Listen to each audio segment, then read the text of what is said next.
மெட்ராஸ் சமையல். இன்னைக்கு நம்ம மெட்ராஸ் சமையல்ல ரவா லட்டு எப்படி பண்றதுன்னு பார்க்கலாம்.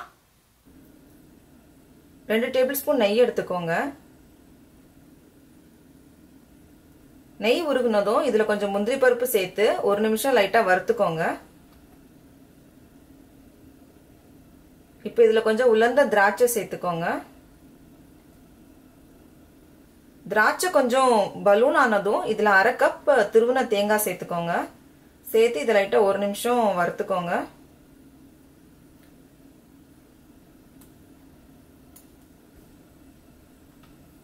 இப்போ இதுல 1 கப் ரவை சேர்த்துக்கோங்க.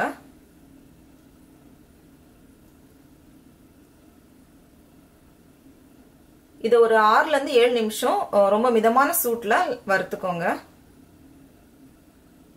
இப்போ 7 நிமிஷம் ஆயிடுச்சு. ரவையோட கலரும் கொஞ்சம் மாறி இருக்கு. இப்போ இதுல 1 கப் சர்க்கரை ஆட் பண்ணிக்கோங்க.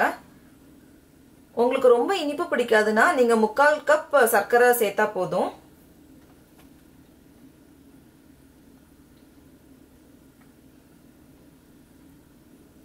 இந்த சர்க்கரை முழுசா கரையிற அளவுக்கு மிக்ஸ் பண்ணிக்கோங்க. இப்போ சர்க்கரை நல்லா கரைஞ்சாச்சு. இதுல 1/4 டீஸ்பூன் ஏலக்காய் பவுடர் சேர்த்துக்கோங்க. சேர்த்துட்டு அது ஒரு வாட்டி நல்லா மிக்ஸ் பண்ணிக்கோங்க. இப்போ நம்ம அடுப்பை ஆஃப் பண்ணிடலாம்.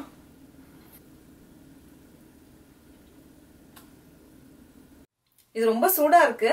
அதனால ஒரு 2 மினிட்ஸ் அது கூல் ஆனதுக்கு அப்புறமா நம்ம பால் சேர்த்து லட்டு பண்ணிக்கலாம். இப்போ இது கொஞ்சம் ஆறிடுச்சு. இதுல 1/4ல இருந்து 1/2 கப் வரைக்கும் பால் சேர்த்துக்கோங்க.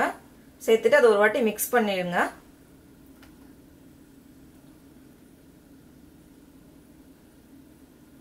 இப்போ நம்ம லட்டு பண்ணிடலாம்.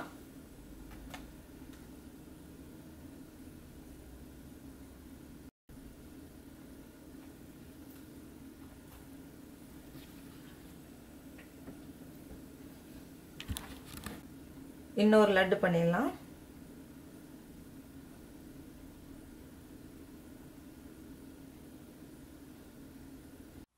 நம்மளோட டேஸ்டியான ரவா லட்டு ரெடி ஆயிடுச்சு. இதை கண்டிப்பா வீட்ல ட்ரை பண்ணுங்க. உங்களுக்கு இந்த வீடியோ பிடிச்சிருந்துச்சுன்னா மெட்ராஸ் சமையலுக்கு சப்ஸ்கிரைப் பண்ணுங்க. நாவின் சுவையரும்புகள் மலரட்டும்.